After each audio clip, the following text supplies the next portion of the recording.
name is Lisa Brierly. My husband, Scott Brierly. This is our, I think, seventh podcast called Soulmates Yeah. and Suitcases.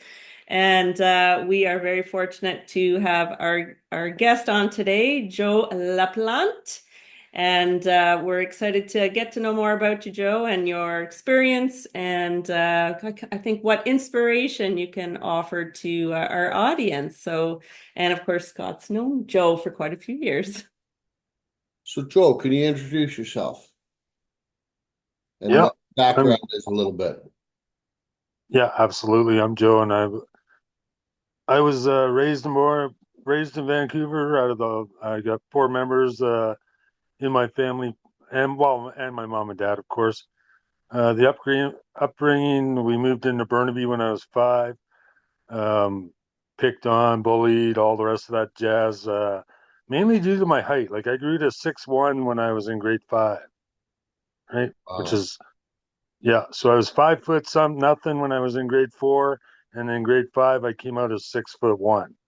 So that's the height I am now. Um, so there was a lot of bullying, a lot of kill the king on the mountain sort of crap, and the upbringing, of course, was with parents that were um, major alcoholics, and we just did whatever we wanted to do. We were like that feral generation of Gen X that kind of just was allowed to do whatever we wanted to do at that time. As long as we were home at a certain time of night, that was okay by our parents. They never ever checked on us, never wanted to be a real part of our lives in that point in time. 14 years of playing lacrosse, they only came to one game in the whole time I played. Every other kid on the team that I played with, their families were there every single game. So that left me a lot of pain. Yeah. Left me a lot of I don't belong here, and so on and so forth. But upbringings are tough when you're left alone and not, either not feeling like you're wanted by anybody or you're being bullied all the time. So So but how What did did that, you yeah. what did you do for devices when you were younger? Like what I mean devices for hiding your feelings or stuffing your feelings or anything like that. So one of the things I did was running. I was a runner. I ran in a running club. I also played lacrosse. Um, and early on, and I think about when I was 9 years old, I started drinking, Mm-hmm. and that kind of helped a little bit more, take the edge off. And then it made me, more able to stand up to the bullies and so on and so forth. Um, and just put up with life. It wasn't until a few years later that I started doing other things for that. But in the beginning, it was just those things. Never ever talked about how I felt. Never shared anything with anybody. Just kept everything inward. And you know, whenever I could find alcohol, I found it and I drank it. So at what point in your life did you have the shift or an under more awareness or understanding of your, I suppose you can move forward in life?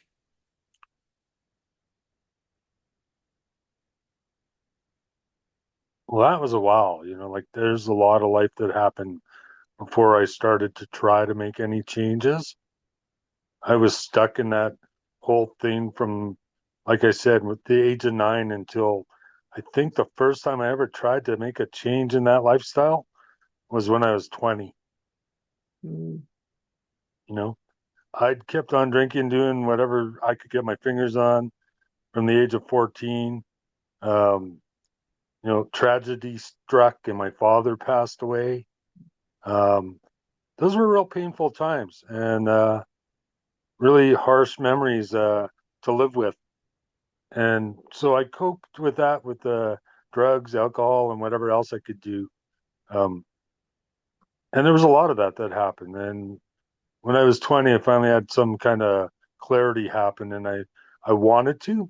And there was an event in my life, and I'll share this with you guys real quick. When I was 20, I was in Victoria, British Columbia, and I'm there, and I was looking for French fries. I'm a French fry hound. I love them. And I go to this place and the guy says there's some upstairs. They have them upstairs at the Solano Club. I didn't know anything about what that was. And when I walked in that door, I found out that there was meetings going on there and that there was Alcoholics Anonymous. And oh, that's interesting. Until the one older gentleman came up to me and said, "What the hell do you think you're doing here, young man? I've spilt more on my tie than you could have ever drank." That's not a Those good words impression. fucking they actually crushed me. I said, "Okay, fine. I'm not welcomed here," and I left. Ooh, Wow. Took me 9 years to find the rooms again. I wow. was not having any of that. So you were pretty much 30ish when you found the rooms. 29.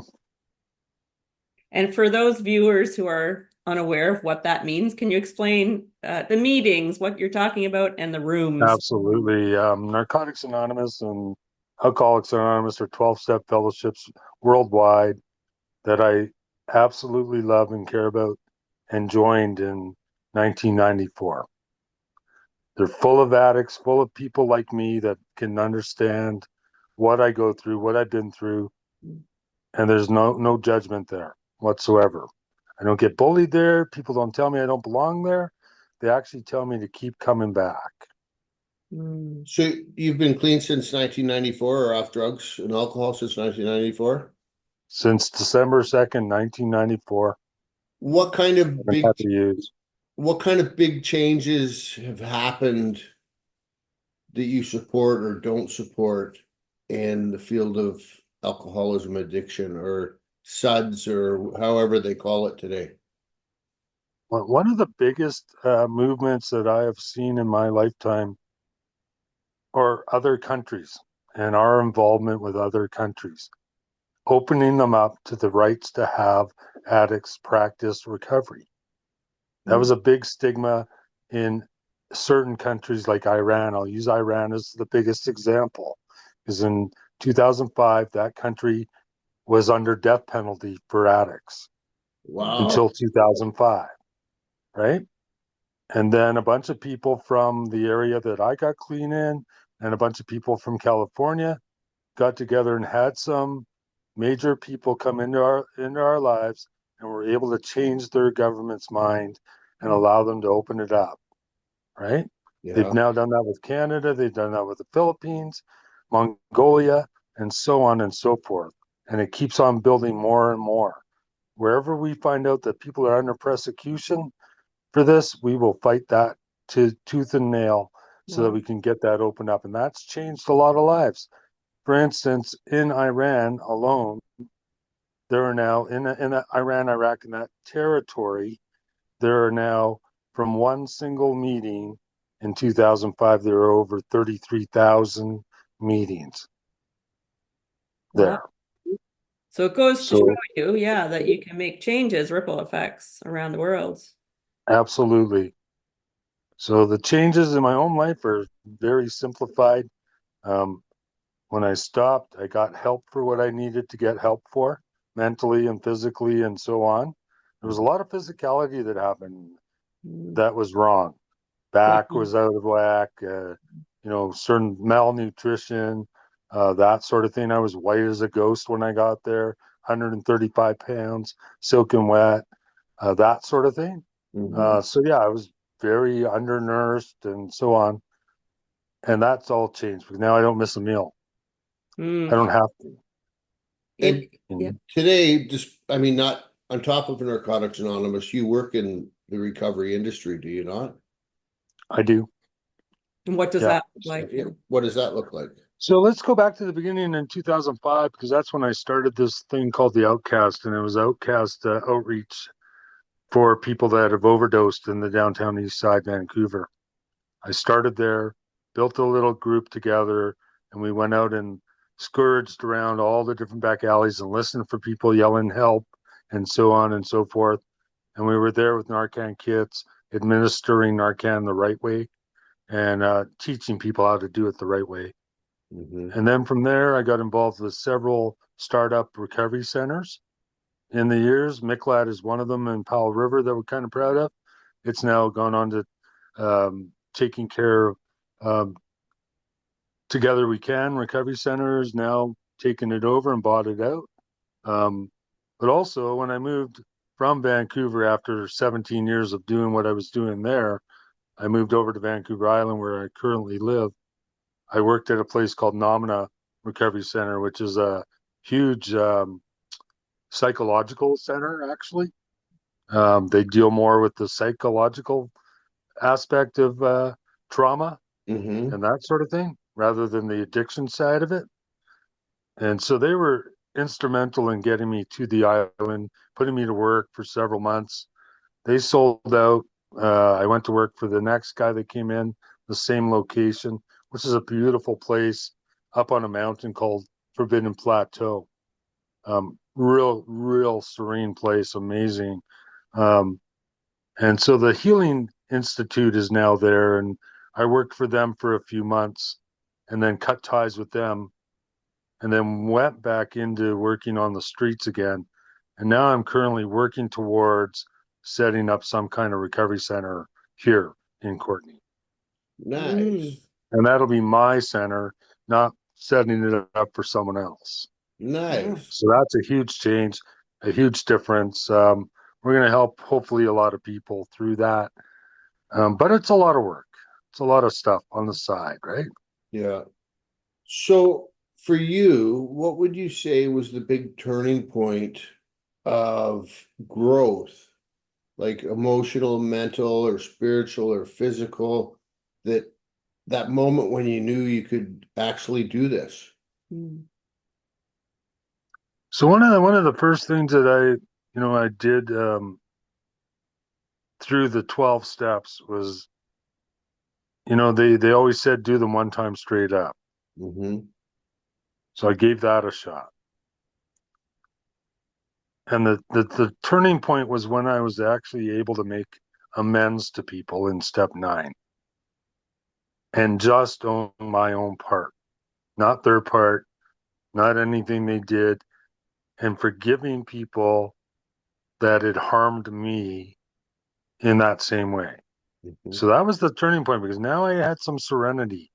Now I could change, things were available, and life was changing humongously at that time. Mm. So, So being able to make those true connections with other people, maybe that is that part of it, yeah. yeah, absolutely. The connection thing was big. Um, I still have a lot of the connections that I've had for many, many years. Um, Speaking of the connections, and that was just because I showed up all the time. Mm. You know, I took care of business for me so that I could stay clean. Yeah. And if I could help someone else do it, I would.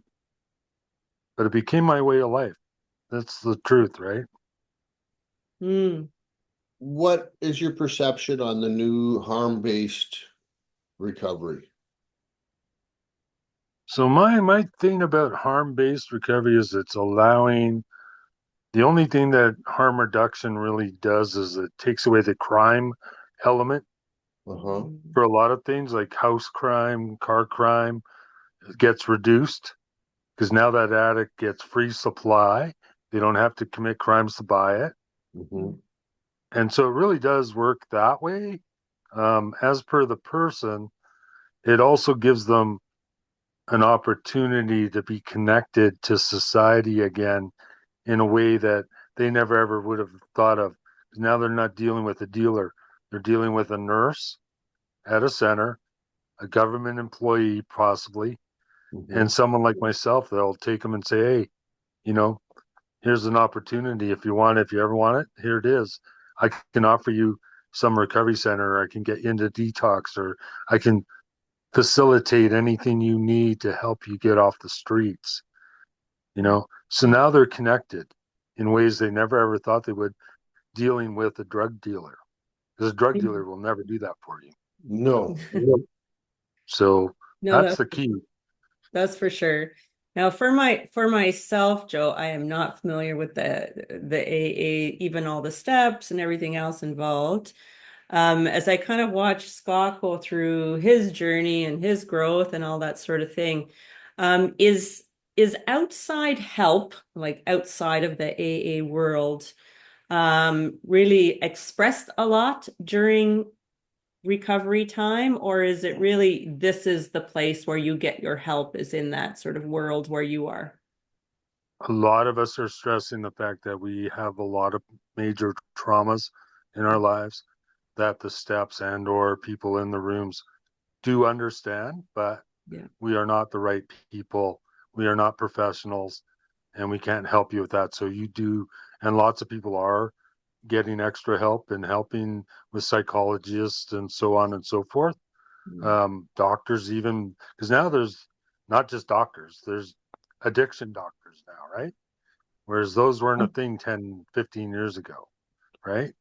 They just weren't. Never. Right? So Could there's now somebody addiction doctors. could somebody just Google addiction doctors and it comes up? Absolutely. Hmm.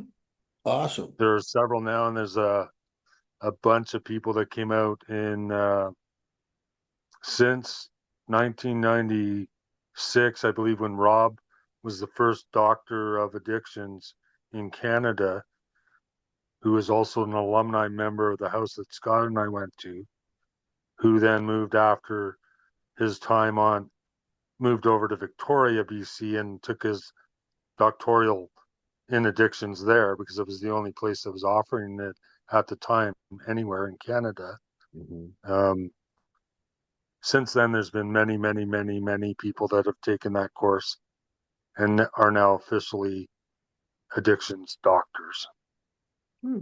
That's cool. That is cool. Because I know Yeah. myself personally, if it hadn't been for going to 12-step programs, I wouldn't have the life I have. And it's kind of why we're doing the podcast, to let everybody know recovery is possible. And do you think addiction just stops at drugs and alcohol? Absolutely not, Scott. Addiction goes in many wavelengths at different areas of my life. I got addicted to sports memorabilia. Mm. I had over 3,500 pieces when I finally said, screw you, I'm done. Right? I had no time for my friends or family or anybody. I was always sourcing the next piece of sports memorabilia. Um, I wouldn't go to meetings. I wouldn't do this. I wouldn't do that because I got to go to Langley to pick up a bunch of hockey pucks. Or I had to go out to Chilliwack to get a hockey stick, or I had to go out to North Van, and I lived in Maple Ridge at that time. And so traveling for me was kind of like, okay, I'm going here and there to get these hockey sticks and all these. It was the same as addiction because sometimes you were waiting outside the person's house for 20 minutes for them to come back so that you could get in. Yeah. So there was a lot of things like that in my life that happened. Um, Gambling, I know a lot of people that turn to gambling, sex addiction, food addiction. There's all kinds of avenues that people use to waylay those thoughts and feelings that we get when we have a clear mind. Yeah. Yeah. And do you believe or do you feel it's a constant journey of growth, right? Self-growth. It is 100% absolutely growing all the time. And the program actually helps me with that a lot when I have sponsees, people that I mentor into the steps and show them how to do them. So when I have that in my life, um, I'm always growing from that. Always grow from just helping others, no matter what that looks like. Um, and I don't always just help people in the rooms.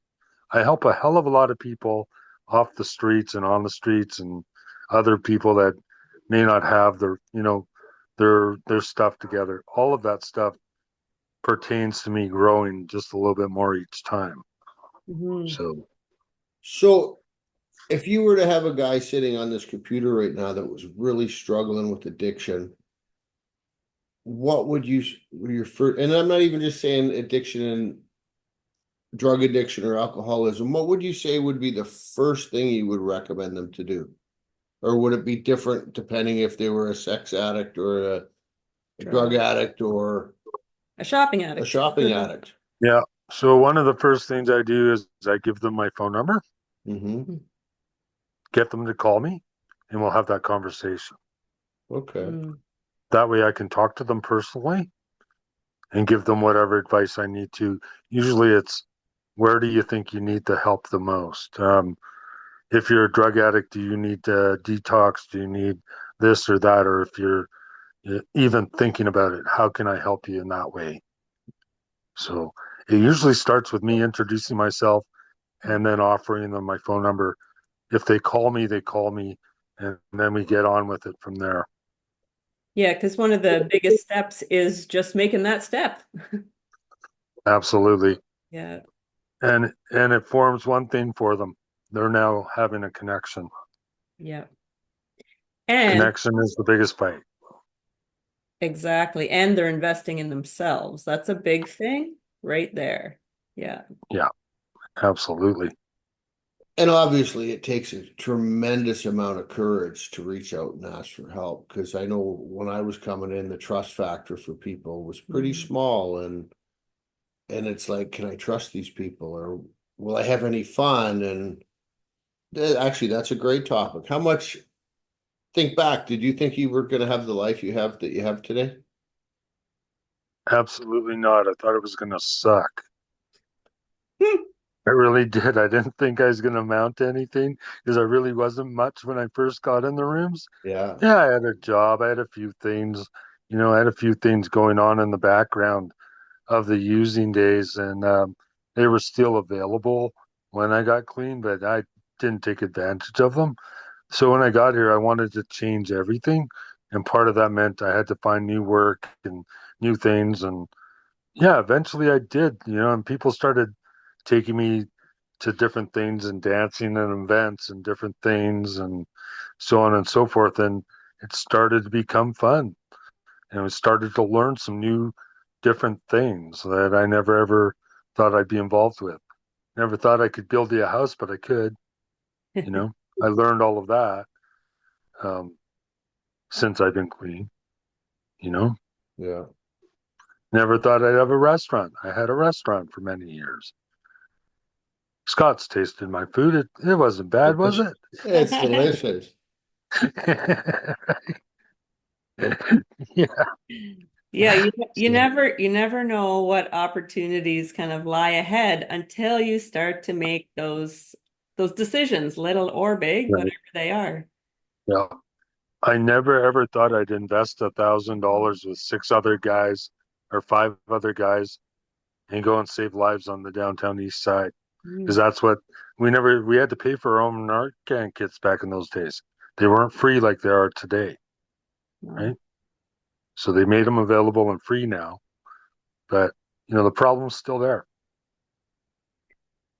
Yeah, So, and when we were chatting back and forth just via text, you kind of said jokingly that you could write a book about it. So if you were to write a book about it, Joe, about your life and your influences on other people, and what would you say the most important message would be when people would read your book? the most important message is do if you're going to get into recovery or you're going to do anything that you're doing in life whatsoever, doesn't matter what it is, you're not doing it because you're doing it for someone else. Mm. Do it for yourself. The benefits of that will speak for itself. Other people may let me down, as they have many times. But if I'm doing something for myself, like recovery, then it doesn't matter what happens. What people think or say about me doesn't matter. And that's the biggest point I can ever make is I've got to do things no matter what it is. Even when I was working as a carpenter, I didn't do that because I had to feed the family.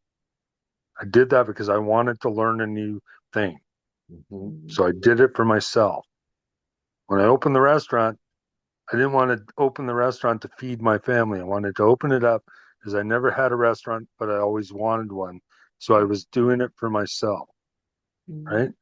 When I wanted to save people's lives and I found out that there was a huge influx in overdoses, I wanted to go and help people and I did that for myself too, because I benefited from that greatly.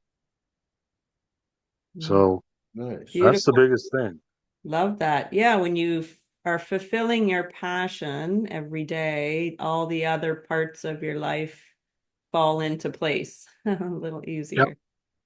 I Yep. love that. Fantastic. So you had mentioned that people can contact you. So we will add any information that you provide us with. Is there anything you would like to share in regards to contact information right now, or where people can go, whether they're in Canada or anywhere else, wherever you're contacting? So anywhere on Facebook, anyone can reach me at Joe Blow, BLO. Okay. There's a suicide prevention logo around my picture. And anyone's allowed to go on that page. I accept all friendships on that page. Once you're connected with that page, if you do get on that page, reach out to me. Send me a little blurb, say, hey, I seen you on the podcast, and I'll definitely reach back. And that's at that point, if you wanted my phone number, that's when you would ask for it. And I would greatly give you my phone number, no problem whatsoever. That's never been an issue with me. Yeah. Amazing. That's basically the only way. Awesome. Yeah. Oh, awesome. And I really appreciate you coming on, and we'll touch base in the future. And when you get your house rolling, we'll get you back on and help you right on. promote it a little bit. And Right on. so, yeah, So- because it's all I Awesome. want to do is kind of what you just said earlier. I just want to share what little I know and what little I have with people, so they Yeah. maybe get a life like I got, or the life that they Absolutely. want, I should say. Right? Mind you, if I had have gotten the life I want, I would have sold myself out. So Yeah. No, I think that whole piece about me doing this for myself and doing it, because I want to do it, is yeah, the best piece I ever had in my life. Period. Yeah, It's I agree. crazy. So good. I know. It is from Thailand, we'll say. Kapun Kapun ka. No. You take